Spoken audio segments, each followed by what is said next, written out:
નમસ્કાર મિત્રો વીસીએ દ્વારા રેશન કાર્ડની જે ઈ કેવાયસી છે એની કામગીરી ચાલુ થઈ ગઈ છે। તો આજના વિડીયોમાં આપણે માહિતી લેવાના છે કે વીસીએ રેશન કાર્ડની ઈ કેવાયસી કેવી રીતે કરવાની છે। મિત્રો આધાર કાર્ડમાં મોબાઈલ નંબર લિંક કરવાની જરૂર નથી। મોબાઈલ નંબર લિંક નહીં હોય તો પણ તમે ઈ કેવાયસી કરી શકશો।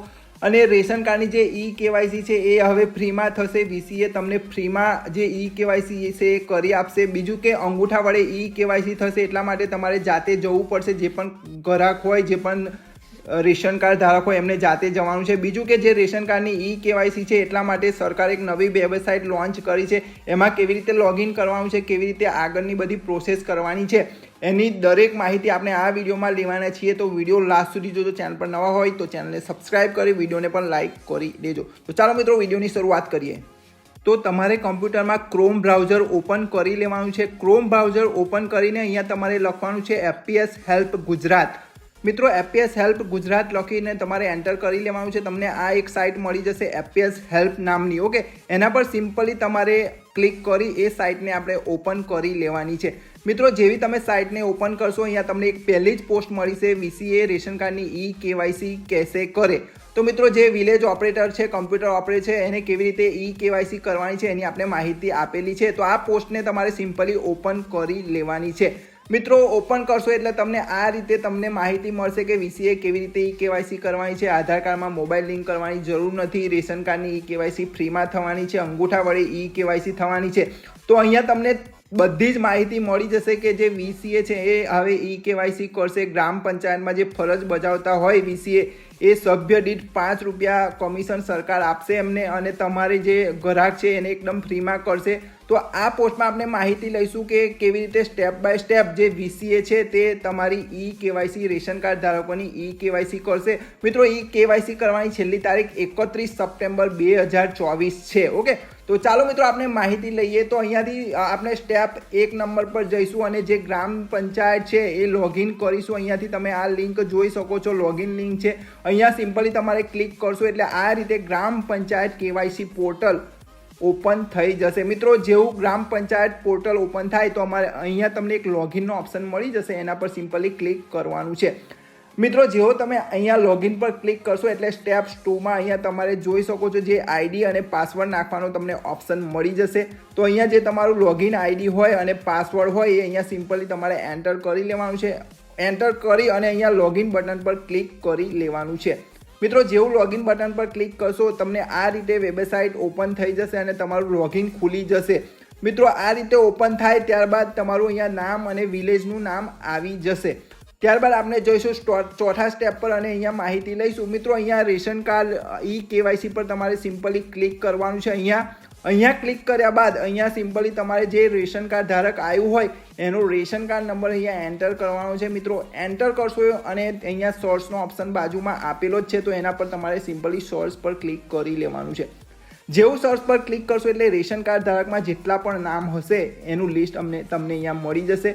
તો તમારે અહીંયા સાઇટ પર જોઈ લેવાનું છે જે આધાર કાર્ડ નંબર રેશન કાર્ડ સાથે લિંક હશે એનું જ ઈ કેવાયસી થશે, બાકી નહીં થાય। મિત્રો એનએફએસએ, નોન એનએફએસએ, અનાજ મળતું હોય ના મળતું હોય, દરેક વ્યક્તિએ ઈ કેવાયસી કરવી ફરજિયાત છે। જો નહીં કરે તો એનું કાર્ડ બંધ થઈ જશે। તો મિત્રો સિમ્પલી ઈ કેવાયસી કરવા માટે આ બટન આપેલું છે, એના પર તમારે સિમ્પલી ક્લિક કરવાનું છે અને નીચે થોડું સ્ક્રોલ કરવાનું છે। મિત્રો જેવું સ્ક્રોલ કરશો એટલે તમને આ રીતે નીચે ઓપ્શન મળશે, એમાં જે નામ છે કસ્ટમરનું, ગ્રાહકનું નામ આવી જશે। અહીંયા એનું સરનામું છે।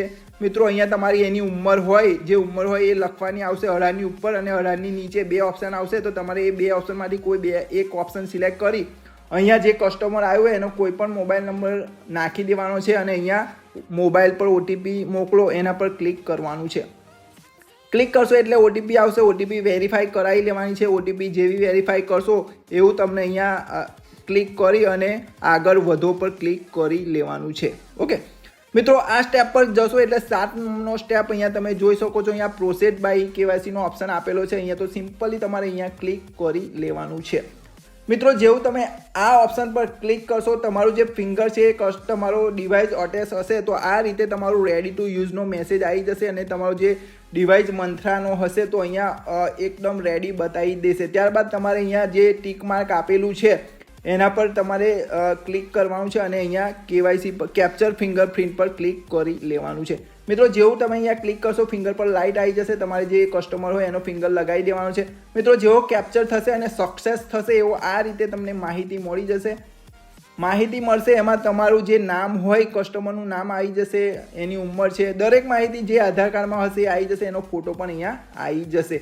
ત્યારબાદ તમારે સિમ્પલી અહીંયા રીડાયરેક્ટનો ઓપ્શન આપેલો છે, એના પર સિમ્પલી ક્લિક કરી લેવાનું છે, જેથી તમે મેઇન પેજ ઉપર પાછા જતા રહેશો. તો મિત્રો આપણે વેટ કરવો હોય તો 8 સેકન્ડનો વેટ પણ કરી શકો છો. તો આપણે વેટ નથી કરવો, આપણે અહીંયા સિમ્પલી ક્લિક કરીશું એટલે આગળની પ્રોસેસ આપણે 10 નંબરનો સ્ટેપ જોઈએ.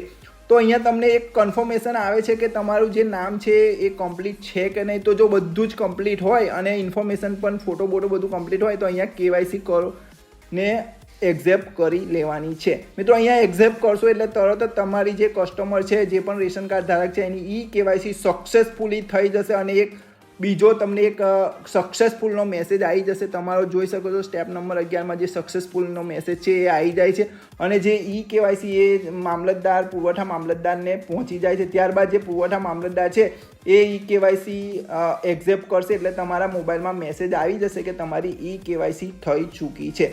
તો મિત્રો આ રીતે એકદમ સરળતાથી 11 સ્ટેપમાં તમે ખૂબ જ સારી રીતે એટલે સરળતાથી કેવાયસી કરી શકો છો. મિત્રો બીજું કે તમારે જ્યારે કેવાયસી કેટલાની કરી છે એનો રિપોર્ટ અહીંયાથી તમે ચેક કરી શકો છો. રિપોર્ટમાં જઈને તારીખ નાખી અને તમારે કેટલા દિવસની કેટલી કેવાયસી થયેલી છે તો એનો રિપોર્ટ પણ અહીંયાથી મેળવી શકો છો, જે ઘણું જ મહત્વનું છે. તો બસ મિત્રો આ રીતે ઘણી સરળતાથી જે VCA મિત્રો છે, વિલેજ કોમ્પ્યુટર ઓપરેટર છે, એ ઘણી સરળતાથી કેવાયસી કરી શકે છે. બીજું કે આ જે સાઇટ છે એના પર ઘણા બધા પોસ્ટ મૂકવામાં આવ્યા છે, તો એ પોસ્ટને પણ તમે જોઈ શકો છો. મિત્રો ઘણી બધી પોસ્ટ આપને રેશન કાર્ડને રિલેટેડ મૂકીએ છે, તો એ પણ તમે અહીંયાથી જોઈ શકો છો. તો બસ મિત્રો વિડીયોમાં આટલું જ હતું. જો વિડીયો ગમ્યો હોય તો વિડીયોને લાઇક કરજો, શેર કરજો અને ચેનલ પર ન હોય તો ચેનલને સબસ્ક્રાઇબ કરી લેજો. મળીશું નવા વિડીયોમાં નવી ઇન્ફોર્મેશન સાથે. ત્યાં સુધી રજા આપજો. જય હિન્દ, જય ભારત.